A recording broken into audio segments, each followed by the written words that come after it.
broadcast for shooters, hunters, and gun enthusiasts. This is the Firearms Radio Network. The bandwidth for this episode of Gun Guy Radio is sponsored by Patriot Patch Company. PatriotPatch.co.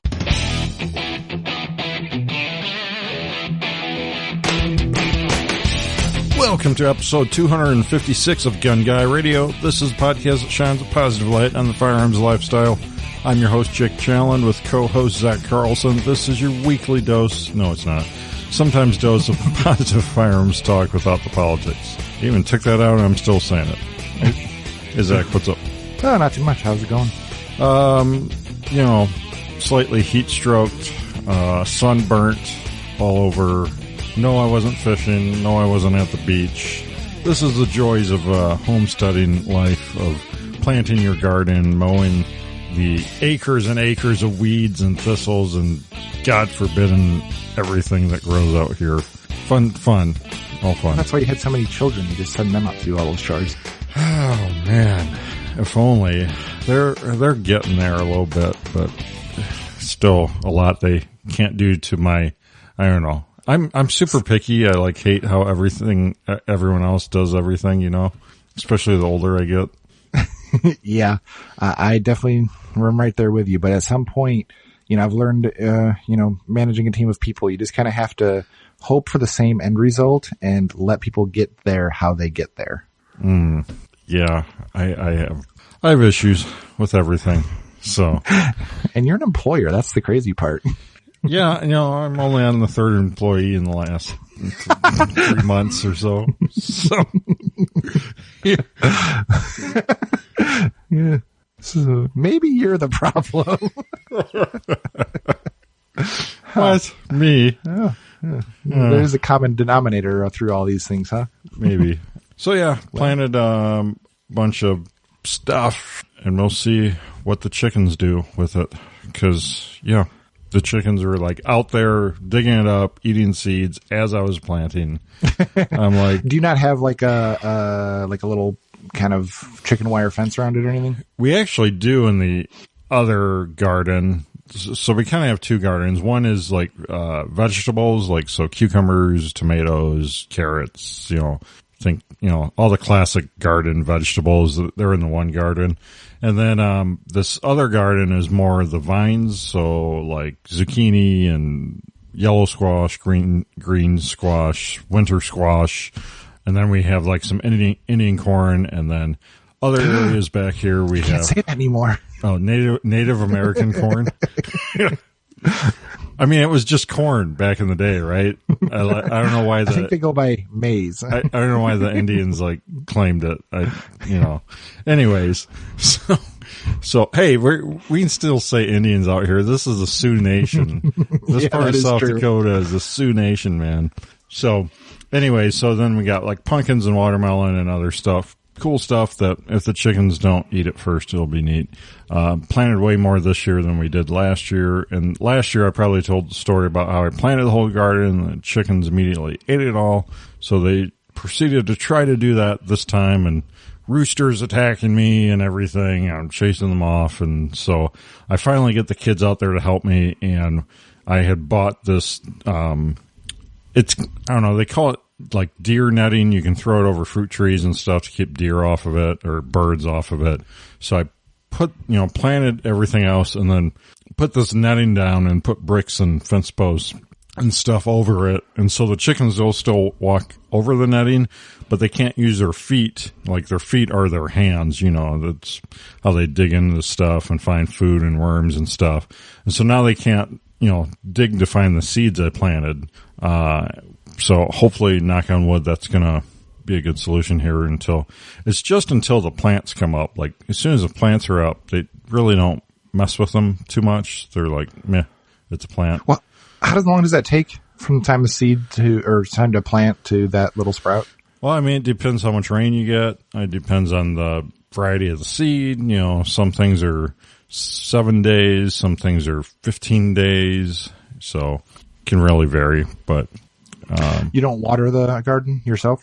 I mean, I will if we go, a long period without rain, but, or if stuff gets wilty, I'll water it, but I don't know. It's a lot of work dragging the hose out there and everything.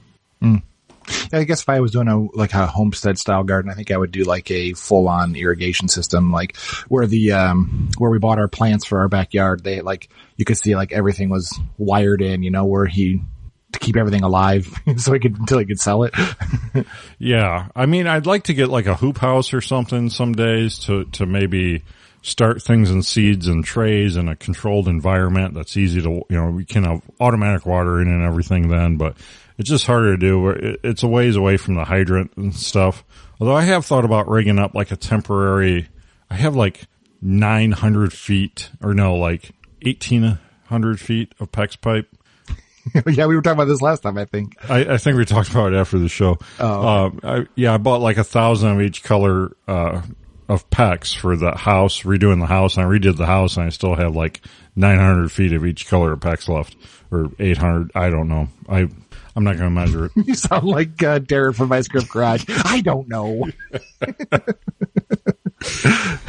We're just not going to think about that. We're going to pretend we didn't see this. So anyways, I got all this PEX, but, I thought you could, set up a system where you throw it out and then just bring it in when you're, done with it, blow the lines out with air and put it away for the winter. But, that's a lot of work too. All this cutesy homesteading stuff that you see on YouTube and Instagram and everywhere. It's like, do these people not have jobs? I'm like, it's just so much work to it.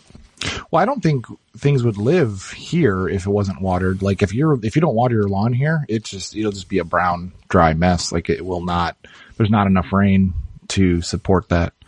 Well, and, here we get a lot less rain than we did where we were at in Illinois. You get about halfway across Iowa going towards Illinois, and you the yearly rainfall almost doubles in amount, from there all the way through really to the East Coast, I think. So this half of the Midwest is really a lot more arid.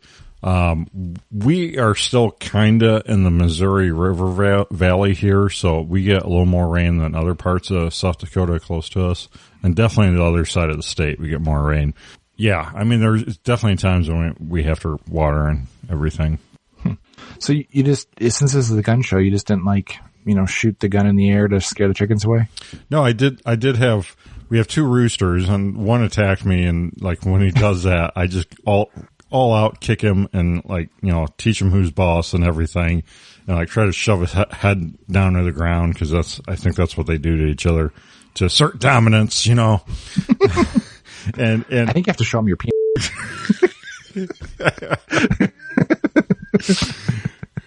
No, I'm pretty sure no. I don't know. It's always worked for me. I don't know. Then we'd have a cockfight situation. Yeah. Anyway. So that went downhill quick. Thanks. So I kicked this rooster a couple times, and this other rooster swoops in and defends my honor and kicks his butt. So homestead segment over, gardens in. It's a lot of work. It is a lot of work. That's what I don't get. When I think about a garden, Ashley would say, let's put in a garden or something. I'm like, hey, I don't want to eat that many tomatoes or cucumbers or any of those things. I don't love any vegetable enough to eat enough that comes off of any decent sized garden. I mean, it is true. You end up with way too much too then. But our thinking, and it's really great, the whole pandemic and everything is really, at least with my wife, has really made her much more aware of how, what if things really do go bad? How self-reliant can we be? And so I think it's all a really good exercise more than anything for us to practice these things and do some of these things. Sure, we could do a lot more. We could do less. I don't know, is what it is. But it teaches our kids, where, a lot of food comes from. And if we really had to, since we do it every year, we could save seeds and really expand the gardens and everything if, Third World War breaks out or something. That's almost a whole full-time job in itself. Well, I mean, the EMP happens, and then, what else do you have to do? Well, work on all your boxes, probably, like get one of those running. Well, yeah, I've got 2 that are possibly EMP compliant. Maybe 3. EMP resistant. Maybe 3. Yeah, the diesel Tornado. I actually drove the diesel Tornado up to the shop and back Saturday. Charging system wasn't working, leaking coolant, and, it's great. I love watching Vice Grip Garage and these other shows because it gives me the confidence to take off in these cars. Just be like, no regard for your safety. It'll be fine. I'm like, look, I even have a fire extinguisher in the back seat from last year, so I'm good to go. And you watch like Roadkill and all them, and you think, oh, they're really roughing it, but like they have a chase vehicle, right, that has all their tools in it. I don't think Derek does. I think he's pretty much solo. No, maybe his wife's with him. I don't know. Maybe it's all an illusion. I think he's solo when he like went and got the the Independence Chevelle. Yeah, the Independence Chevelle. Like, man, that thing looks so sketchy. Like, I really didn't think he was going to drive that home because the way he was talking about it. And then he starts putting duct tape on the frame and and he drives him home in the cold with no heaters or anything. Yeah. It's insane. Anyways, so you bought something. You bought a new. Did we do the sponsor segment? Did I skip? No, go for your sponsor segment. Okay, so Patriot Patch Company helps make this episode possible. We have the Patch of the Month Club. Awesome patches, awesome artwork cards, stickers, whole set you get in your mailbox every month. Unique designs you can only get via the Patch of the Month Club. You can subscribe at patriotpatch.co. Check out all the other awesome patches, signs, t-shirts, cleaning mats, patch panels, everything else at patriotpatch.co. And we also can do custom patches for your company, for your business, for your, maybe, I don't know, is there going to be a SHOT Show this year? Just next year? We just signed a contract, so I think so. Oh, well, okay. Well, as long as they hold off that COVID-20, it might be good to go. So, yeah, if you need any cool, even machine gun shoots, any cool events you need custom patches for, let us know. patriotpatch.co. All right, so before we get to that topic, when you were talking about the pandemic and what it taught your kids and everything, I had a perfect example just today alone of what the ramifications down the line of this whole thing are. Is we're going to Alaska next week, and we don't have a ton of rain gear. Like, I'm not really outdoorsy, so like everybody in the family needed rain gear. So we went down to you have how many sets of body armor and no well, those are water repellent, but well, those are waterproof, but it's just around, like, your nipples would get wet, kind of thing, because it only covers so far, But we had to go to 3 stores. We went to North 40, which is kind of like a regional kind of outdoors, like a Farm and Fleet type of store. And, we got, like, my son's got his pants and coat there. And then we went to Sportsman's Warehouse, and at all these stores sell guns. And I went and looked at what they had for ammo. It was like 25-06 is all they had in any ammo whatsoever in the one store. And then Sportsman's Warehouse had a few more calibers, nothing I wanted. They did actually have a couple boxes of 5.56, but it was, I want to say $30 or $40 for 20 rounds. And I'm like, yeah, I'm not paying that. No thanks. I don't need it that much. And I think it was just like Winchester white box too, like just nothing special. Right. But then, my wife was able to get hers at that store, and then ended up having to go into REI.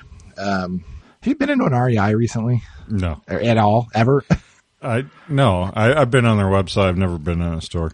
They're very, I don't know. The store is neat, and they have good quality products there, but the whole air of the store is just pretentious is all I could say. Like, well, yeah. So my outside looking in, and like Silicon Valley of the Northwest, Apple, Microsoft crowd, that's like their outdoorsy store, right? Yeah. And they're just like, buying a label. Like if you see the Patagonia from walking up on somebody, at least, they're willing to spend too much money on something. And they had like Arc'teryx there and stuff, $400. They literally had a rain jacket that looked like a garbage bag, like that thin material, nothing special that I could just see. I mean, I'm sure there's something, the reason it's made that it's that expensive. I know that it's everybody that says they use Arc'teryx loves it. I just can't see. I'd rather just get wet, I think. I don't know. I'm not like out there living like a hunting trip or something. I could see in a hunting trip when you're like you're living outside and you really need to stay dry and wick your sweat out and everything. But I was able to get a REI branded raincoat and pants they had, and it was on sale and everything else fine. But like what I was getting to was that right when you walk in the store, there's big signs everywhere that says the pandemic has been great for the outdoors, but the low inventory, sorry, basically, and everything was missing. And I mean, I did not buy the stuff I wanted to. I only found the stuff that was in stock in my size. Like that was my only choice. I had like 3 choices of things and that was it.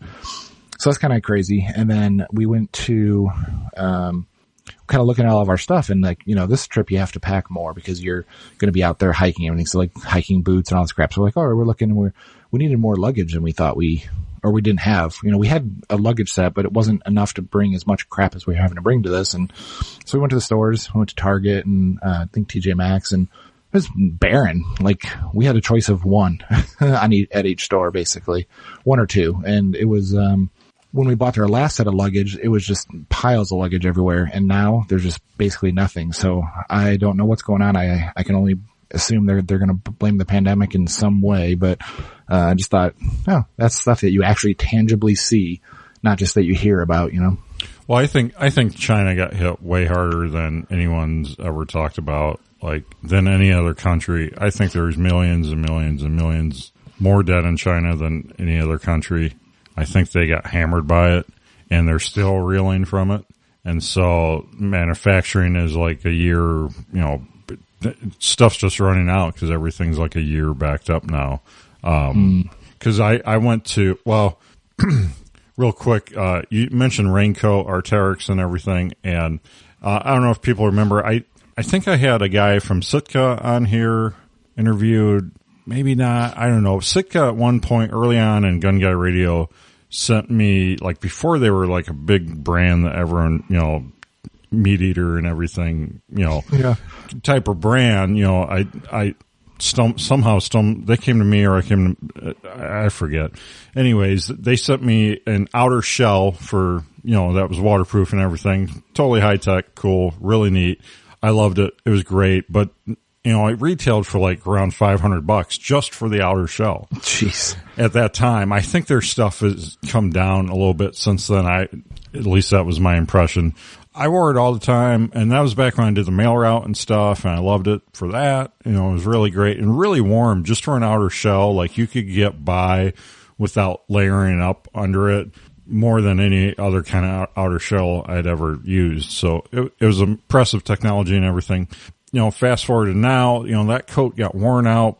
I think I got rid of it before we moved here because it just got disappointingly, it wore out before, I thought a $500 coat should wear out. And so that, kind of left me wanting another shell like that, a nice waterproof shell that had, all the cool, seam sealing technology and all of that. It had a good look to it too.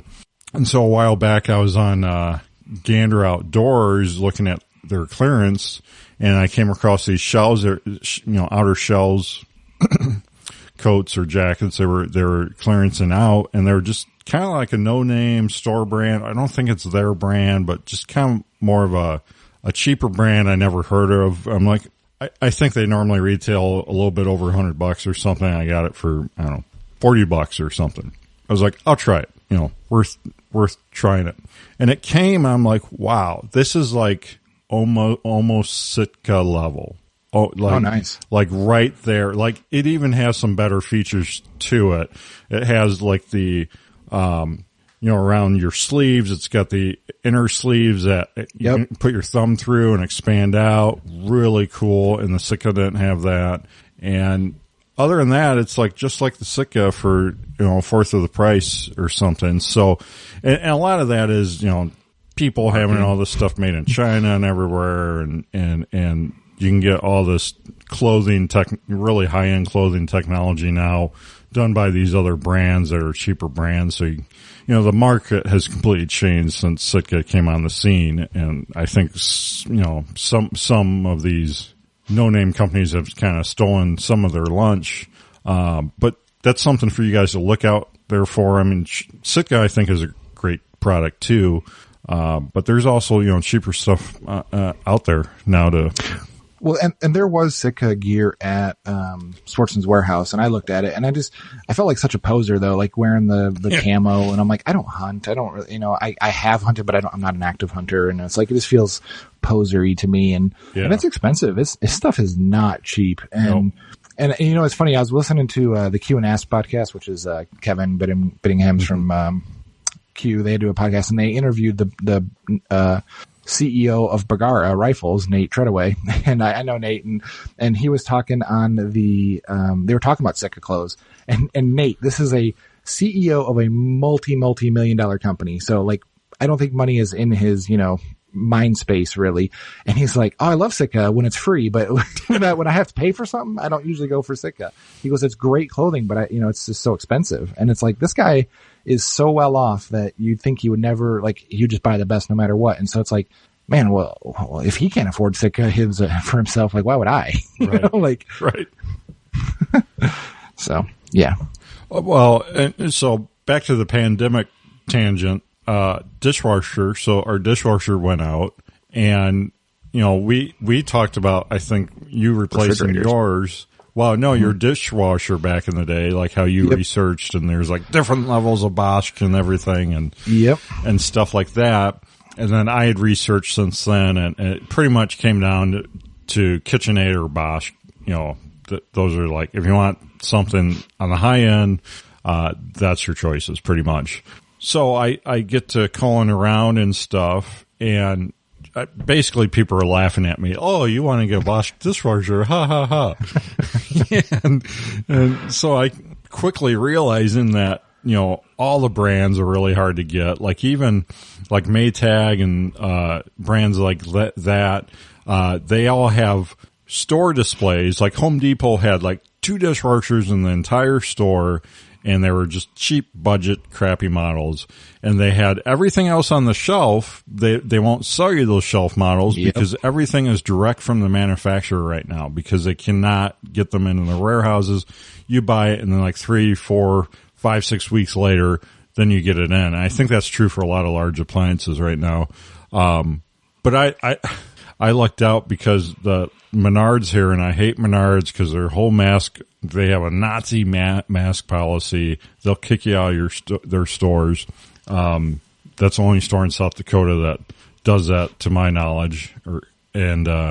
Anyways, I found that they had one of the top of the line KitchenAids in there, and so I get there, and it's like on the shelves display model. So I get a flat cart and I wrangle it off the shelf, throw it on there. And like a guy kind of catches me doing it, and I don't know if it was his department. He's like, you need some help there? And he was pretty nice about it. I was like, oh no, I got it. Nope, good to go. And I just take off to the checkout. I'm like, someone's going to tackle me. Someone's going to tell me I can't buy this. But no, I checked. Well, did it have the hose kits and everything? Yeah. You just bought I looked inside it, had it inside it. I'm like, oh nice. Okay. I'm so buying this. I'm not going to let this out of my grasp. So yeah, I got a great KitchenAid display model that they weren't supposed to sell. And yeah, sometimes you just have to, drag it home and kill it, like Dave Ramsey says. Yeah. I mean, I had to do that with a vacuum cleaner at Walmart once, where the guy did not want to sell me the display model. And I was like, wait, you can't or you won't? Because I'm hearing you won't sell this to me, and you're telling me you can't. And I was like, you can. All you got to do is ring it up and we'll be on our way. And finally relented, but yeah. So anyways, let's get... Should we talk about guns? Guns, yeah. You bought something, right? We record so infrequently now. I kind of forget when things happened, but yes, I think we talked before about, I bought a bunch of Holosuns, and they had come in, and, I bought like a 20 millimeter, like aim point style one for a rifle. That one's been fine so far. I went and test fire, it's this running joke with my buddy Dan and I that, like, I only shoot when I sight in optics. And then I sighted all these rifles, and I had like 4 or 5 ARs I sighted in. And then the next day I literally moved an optic and mount combo around because I thought in a different idea about something. So I had to swap mounts and optics around, and I had to go resight it in later. So yeah, that's when I get most of my shooting in, is optics mounting. But that one's been fine. But I bought that 509T, the Holosun square box, the closed emitter style. one, and I put that on a Glock 19 Gen 5 with a C&H plate on it, and it's good. There's definitely a difference though, because did we talk about this or not? I don't know if I remember we did, but the closed emitters have, they're like a lunchbox on top there, so they have two pieces of glass. And then the open emitter style, they just have that front face of glass open back. And when you look, I have two of the exact same G19s, same type of plates, everything. They're both Gen 5 MOS guns, identical in every way except for the trigger. And you put the two optics side by side with a 507C, which is like the regular open back, and the 509T. And you look at them side by side, and you definitely see the difference looking through two pieces of glass. It's not extreme, but it's definitely dimmed is the only way I could explain it. Like just the vision, not the dot, nothing to do with the dot itself, but the actual glass, just looking through it. While you do get a nice square view instead of the kind of D shape dome top, that's good. But so I don't know if it's any better. So everything you're seeing on the other side of the glass is dimmer, you're saying? Slightly. And a little bit of a tint to color too to it. Yeah. So I wonder how much worse it is in low light side by side in a low light situation. That's a good question. I've not shot it over in low light, but it's not bad. Like once you're shooting it, you don't really notice it. The time you notice it is when you're side by side to a different type of optic. So I think still, I haven't sold it or anything. I'm keeping it. I think the benefit of shooting in inclement weather where water can get on the gun, like if it's in a holster, that by far outweighs the color difference or tint difference. Yeah. Just being able to kind of windshield wiper the back glass with your thumb real quick is a huge thing. Cause like I said, I have shot in the snow. We did that CCW class in the snow, and those big fluffy flakes coming down, and it just touched right on that laser diode and just boop, and just starbursted everything. And that was so bad that the lens got wet and I couldn't even see my iron sights anymore either. So it does happen, and it can happen. I have experienced it myself. So, I see the closed emitter benefit. That's when you grab it like a club and break that optic off and use those iron sights. Yeah. Like God intended. Yeah. No kidding. That's why you get a Chinese optic. So you can it's a breakaway. That's what they need to invent, a breakaway optic. Yeah. What they really need is like with race car drivers with like the extra layers of plastic that you just keep ripping off, like the saran wrap, Right. And just pull off a clean view. Or just a little mini windshield wiper on it. There you go. Like the old Volvos, like the little headlight windshield wipers. A little squirter maybe to just clean off any bugs or anything that get on there. Yep. So, so the Holosun. We're developing the cutting edge of the new red dot technology. I think we need to start a company. Oh yeah, no kidding. I'm sure. I mean, it can't be any worse than like Swamp Fox or something, right? Maybe we can poach some talent from Swamp Fox and Olight. Maybe we can come up with something. We'll be like the Swamp Pigs, or totally steal their brand into. So that one was pretty good. And when I was playing with that 507C that I had the original version 1, I guess it was. And as I ordered all that stuff, the version 2 was in stock, the X2 or whatever.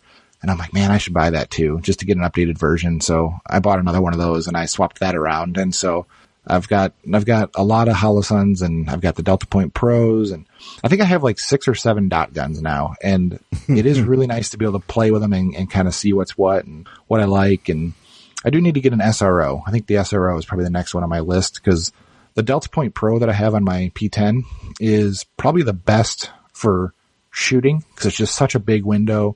It's clean and clear, and the glass is clear, but it's supposed to be not, super robust. So there is that. And so I do want to try the SRO to see if it's any better in that regard. What price point is SRO at?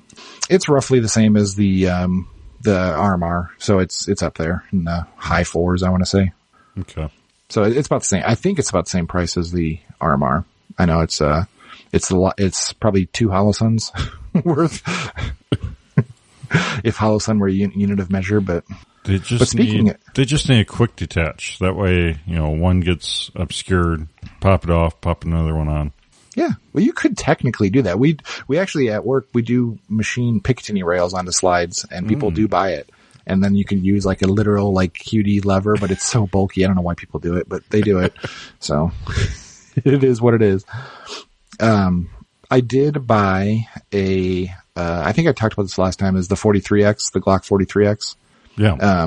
That came in. So I got that milled, and I put a Holosun 507K on it and took that out to the range and everything. And that's pretty impressive. And this will post probably after the 27th, hopefully, because there's a media embargo on it. But I did get some new Shield S15 mags. They came out with a Gen 2 version, and I just got those in, and those are pretty nice. I haven't played with them too much yet to really comment on functionality and everything yet, but I'm hoping those are a viable option. So basically the Holosun has the 43X, I put the metal mag release in that Shield Arms sells, and then they have their metal magazines that hold 15 rounds apiece in, and you can put a +5 on it if you really want to go crazy. But going from a 10 round mag in the grip to a 15 round mag, plus the optic, plus everything else, it just seems like that's a pretty nice carry gun so far.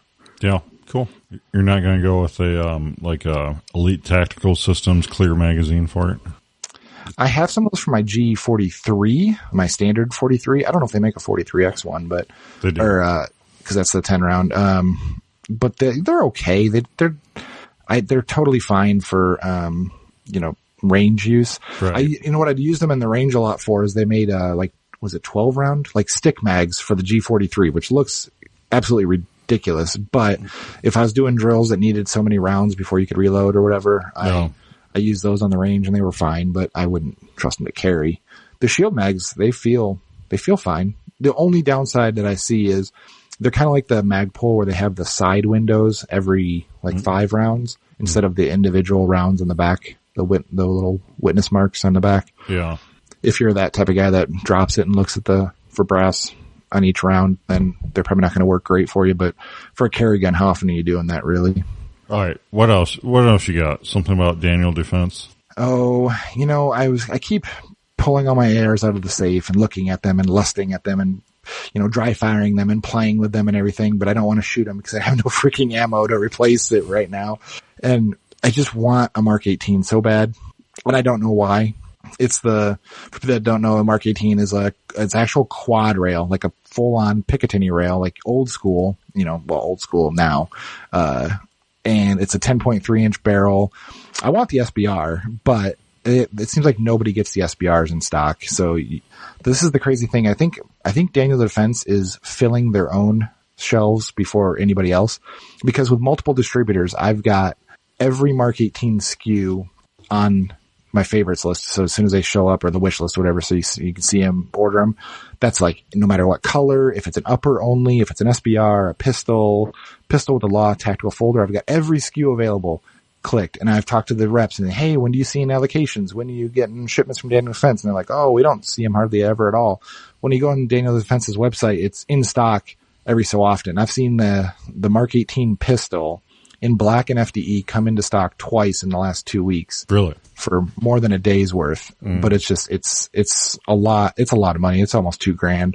And, distributor price is less than that. So I hate to pay full retail if I don't have to, but, I don't know. I don't know if I should get it. I mean, I look at it, it's such a stupid thing though, because I have a Knight's Armament rifle. I have, I think 4 PWS rifles and pistols. They're all super high end, super great. Like, what am I going to do with that I'm not going to do with anything else? The only thing I like about it is it's a 10.3 versus my shortest one beyond that is 11.8 inches. But really, that's not a huge thing. But I just don't know. I like the look of it, but I don't know. It's one of those things I just keep lusting after. I don't know if I should buy one or not, or if anybody's got one. You're going to buy one. You are. Yeah, well, but I need to buy one with new capital instead of selling a gun to buy that one, because then I won't have as much regret. Like if I buy it and I love it, then I can say, okay, which one do I want to sacrifice to refill the coffer, instead of selling one ahead of time, hoping that I like the Mark 18 better. And then what if I get it and I don't like it better? Then what? Then you'll just sell it and buy something else. Yeah, I've been tempted to sell the Knight's Armament when I saw how much they were going for on Gunbroker, but I just I don't want to be that guy. I mean, you're the guy that you'll do this gyration, and then when 5 years later, after you've already sold it, you'll do it again. I was about to do that with the ACOG again. I remember the ACOG I had. I've bought and sold more ACOGs than I care to admit, and this one that I have right now, I rebought off of a guy that I sold it to a guy. My buddy Dan bought it off that guy, and then he sold it back to me. So it went like a full 3-person shuffle, and I keep looking at it, I was like, well, do I really like that? Do I really like the ACOG? I should put a regular scope on this gun instead, and I don't know. I'm fighting myself now, just saying I'll just keep it. Let the mood go away. It's like dieting and having a sugar craving. You just gotta like ride it out. Let's talk about the ATF here a little bit. There's a comment period open up here. Yeah, the big thing with this is about the receivers, right? And how they're going to identify a receiver. This is to get rid of ghost guns. Ooh. It's essentially just trying to get rid of ghost guns. I mean, that's the biggest thing on it. When you talk to, we have an 80% out at Lone Wolf, and we've talked to all the other people selling 80s in the market, and they say that they have seen so back up one step. We assume, we knew this was coming, right? Like everybody, Biden said it a long time ago, you knew this comment period is coming. And we all assume that when people hear this, they go buy more and more and just, clean the shelves off. But I think what actually is happening is they're not. And I'm guessing, this is a total guess, but I think this has some merit, is the type of consumer that is buying 80%ers is probably a younger generation than typical gun owners. And this era of gun owner, doesn't have super long history with bans and gun control and everything. Like they weren't around for the 94 crime bill that made ARs neutered and boring and everything. And we rode it out for 10 years and it sunsetted. And that, back then, if you had an assault weapon, quote unquote, you were grandfathered in during that period.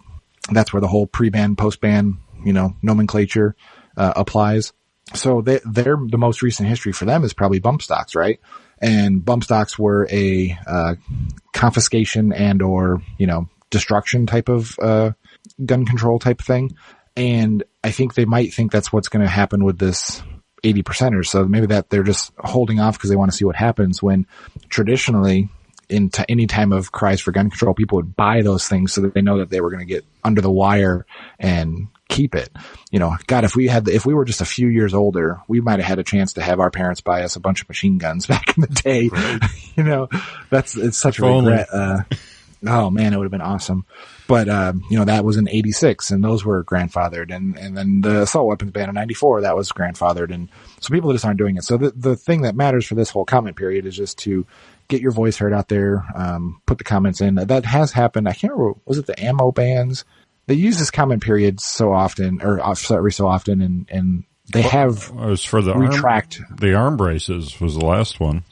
Oh yeah, okay. So yeah, they did this for the arm brace. Then they saw the public outpouring for these comments, and then they retracted for a bit. I guess that one's coming up again. So, let your voice be heard. This is not a politics thing, but just if you care about it, which you should, because anything is a negative in the grand scheme of things. Use the comment period. Yeah, we got a link in the show notes here. Let's move on to Bud's Gun Shop. Remember Bud's Gun Shop? Like in the early internet. I mean, they've been around for 20 years now, right? Since 2003, almost 20 years. Have you ever bought from Bud's? I think I have. Yeah, I did back in the day. Yeah. Cause back in the day, Bud's Guns was like the place to buy it online. Like there was just like, you could hold up on one hand, like how many places you could buy guns online that were actually decent places, to get a deal, Bud's was definitely one of them back in the day. And apparently they still are. I mean, they have huge selection and they actually have stuff in stock right now. Do they? They have ammo? I should look.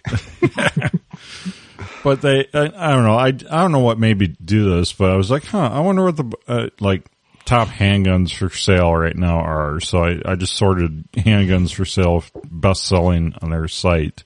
And what would you guess some of the best selling handguns are?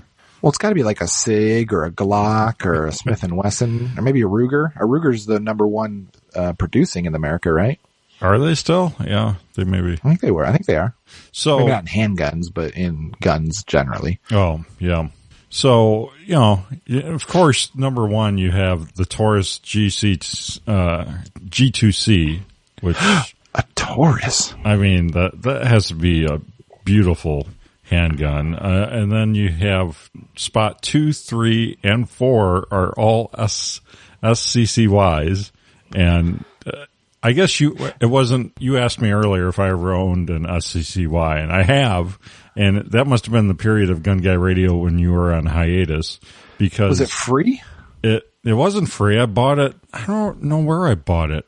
With like American dollars?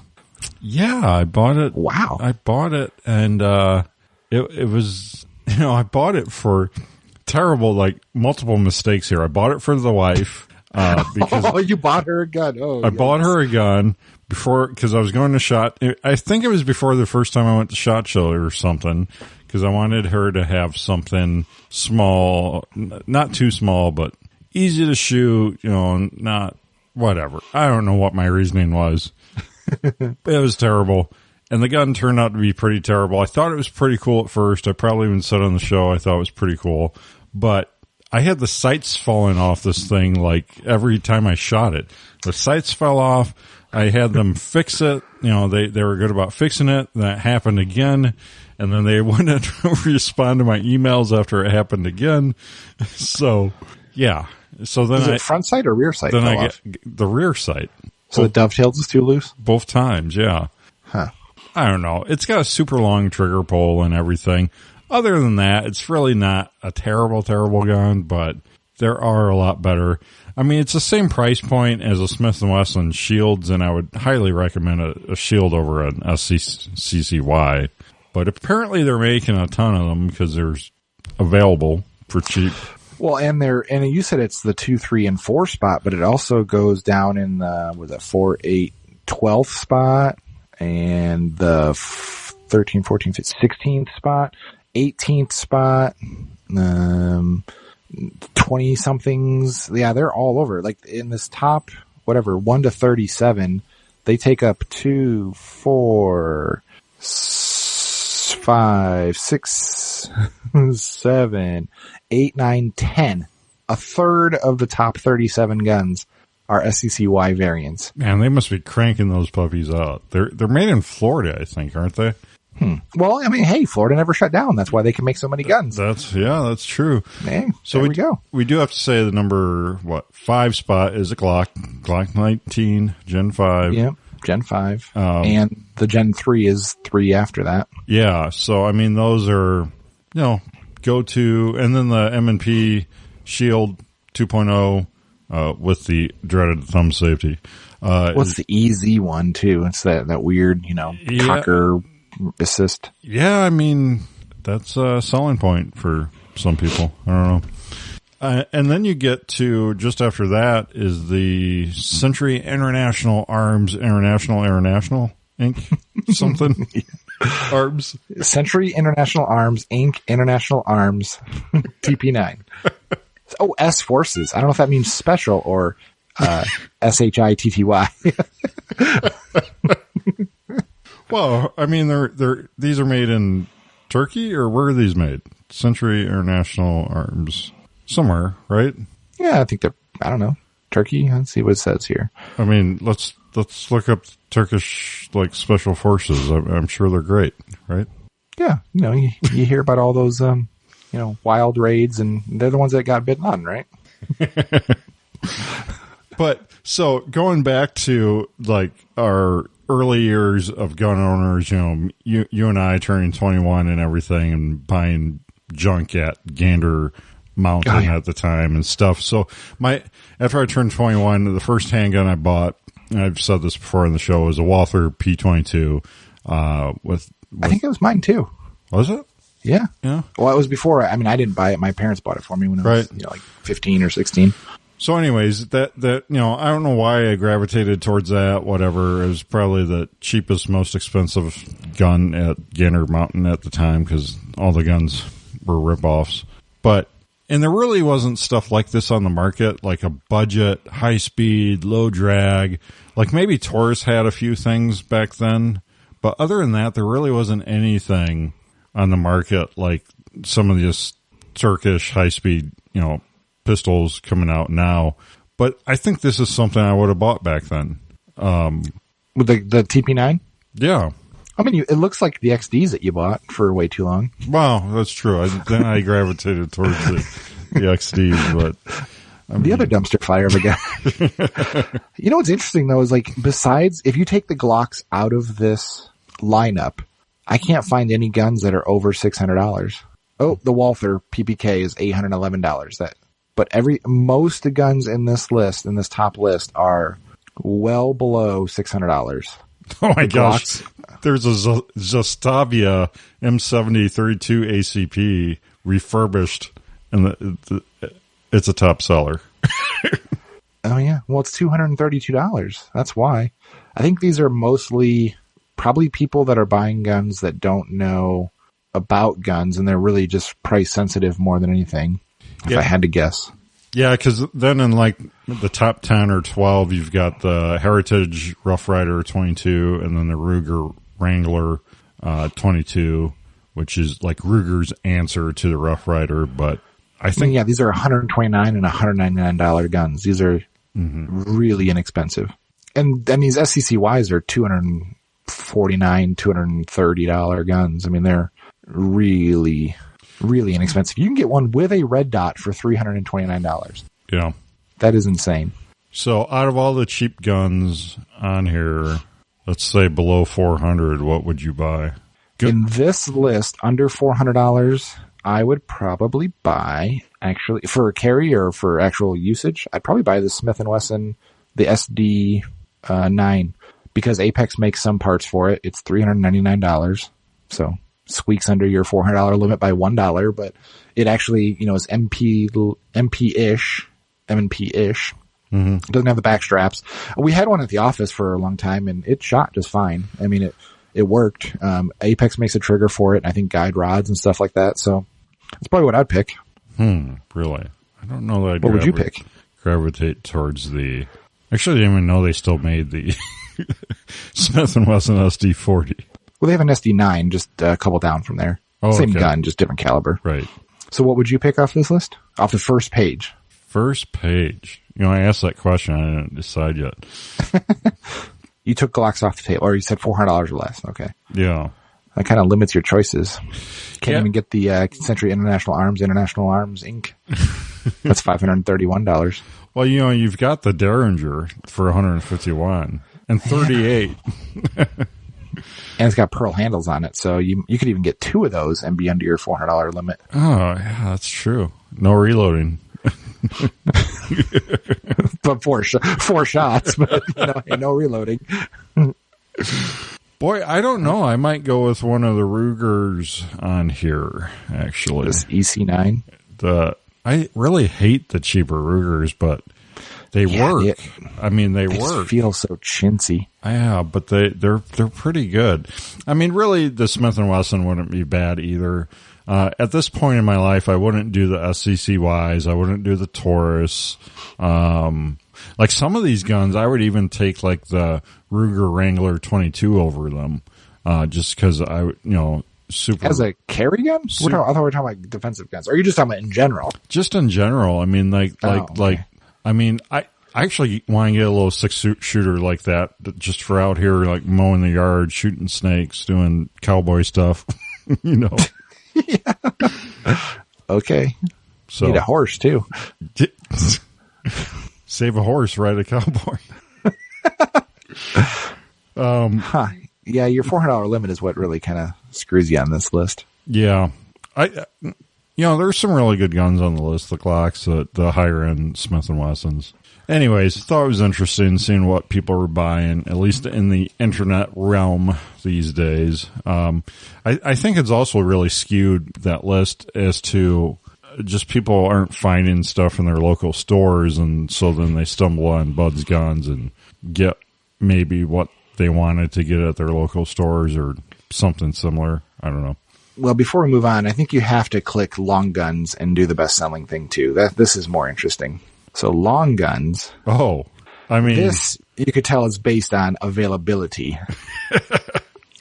This is like turkey all day long. Yeah, this is the Emperor Firearms, which is okay. Cobra 12 gauge semi-auto shotgun. So it's an AR-15 that looks like it got melted in an oven and then is kind of gloopy gloppy. And if you squint your eyes really hard, it kind of looks like, okay, a little less hard for you. Yeah. If you squint your eyes a little bit, it looks like an AR-15, but it's not. And that's $500 for a mag-fed 12 gauge shotgun. And then you have the old Anderson Poverty Pony receiver, $99 receiver, which should be $39. That's what they used to go through before pandemic pricing. Yeah, a lot of shotguns. There is an M&P Sport 2, which I can give my thumbs up to that one. That is sixth on the list, but it's $829. That used to be, when I bought my last one, it was $556, I think, $556, something like that, 600. And then, well, dang, they got a Kel-Tec sub 2000. Is for that $629 actually in stock? Like, it took a pandemic for Kel-Tec to be able to stock guns again? Like, how crazy is that? It does say add to cart. I don't know. Do they say in stock somewhere or not say? So it's maximum quantity too. Well, there you go. They probably have two. There's a Colt 6920 for $12.50. That's actually not terrible. That's what they used to go for, right? Yeah. So yeah, a lot of shotguns if you want some shotguns. A lot of Emperor arms. I don't know who. Oh, it's gotta be I assume that's Turkish. Yeah. Yeah. You know, it's funny. I was in Austin, Texas a couple weeks ago and I needed to kill a couple hours before I got to the airport. And we went to this huge, Cabela's. I mean, gargantuan Cabela's. And I went to go look at the guns that they had and there was all these Turkish shotguns. That's all they had was basically like Turkish shotguns.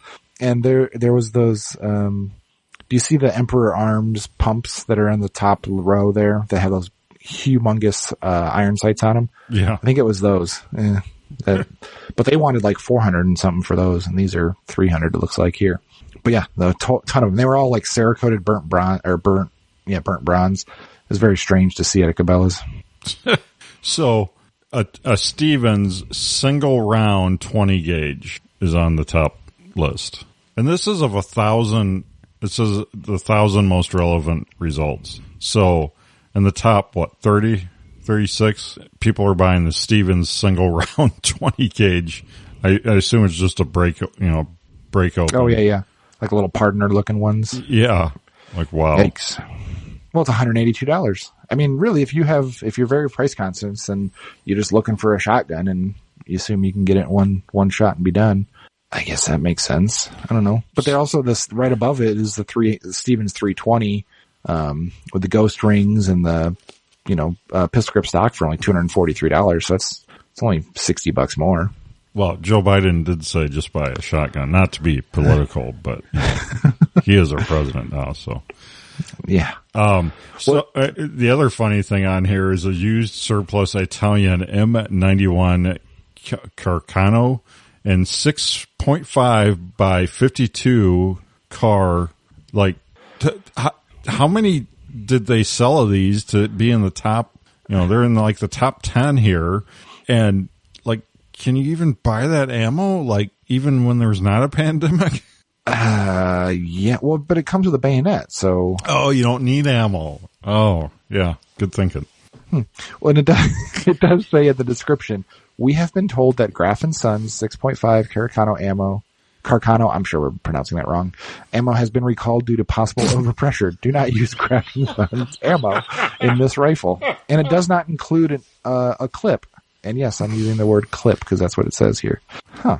It'll be fine. Oh, I just tried to search Buds to buy the ammo and the rifle at the same time, and unfortunately, they're out of stock. Oh. It's too bad. Too bad. Anyways, listener email here. So Matthew Dropkill emailed or messaged something. But basically, I just want to grab this out of his long message. He said, both of you need to be careful with, it'll be okay. Or like Zach with like, we heard water type noise, but didn't think anything about it. Or, well, the water pressure is low, but just didn't think anything about it. They're all Murphy's Law experiences. Listen to that inner voice. Don't talk back to it, but listen to it. Also, especially during ammo shortage times, Well, I'll check it tomorrow, or it will be there, etc. Zach, with his Costco thing, he should have just drove straight to Costco. Yeah, I should have just drove and then had no way to take it home. I guess where I was lost. I think he does bring up a good point, more in the larger sense that we've probably watched way too much Vice Grip Garage, so we're always, like making light of things, and making light of serious, possibly deadly things, because it's funny. So, like, take what we say with a grain of salt, but also I thought I should touch on, like, in a self-defense situation where we're out with a family or our family or just out by ourselves, whatever, and you get, like, that spidey sense thing, like something's not right, might be your gut, might be the Holy Spirit talking to you.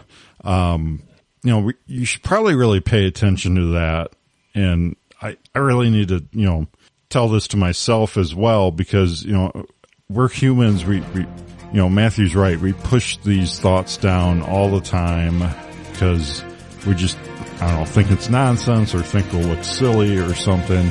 But really, when it comes to our safety, our family's safety, we really need to be hyper aware of those thoughts, feelings, because a lot of times there's something to that.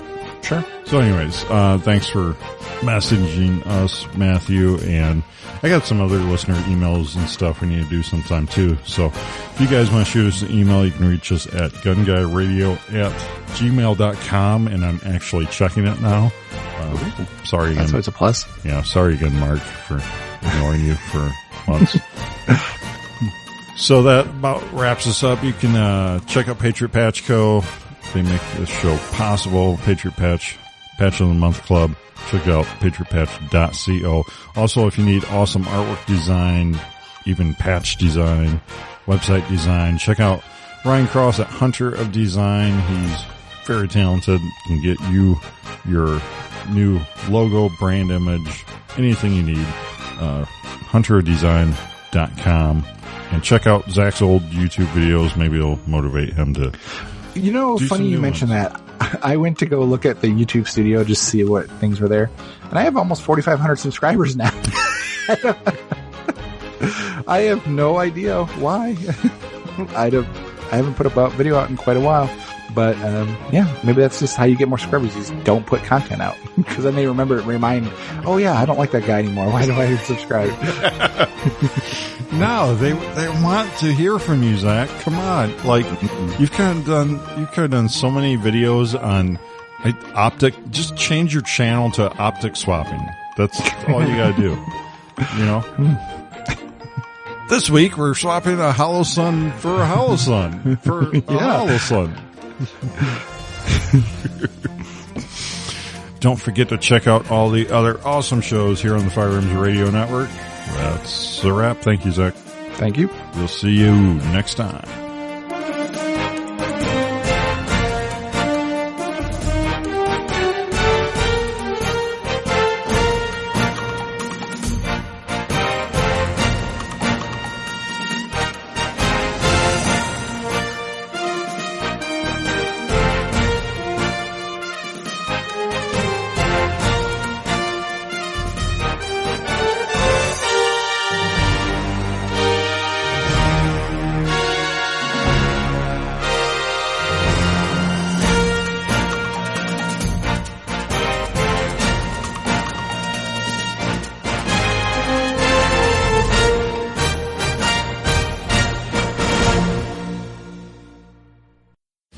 This has been a production of the Firearms Radio Network.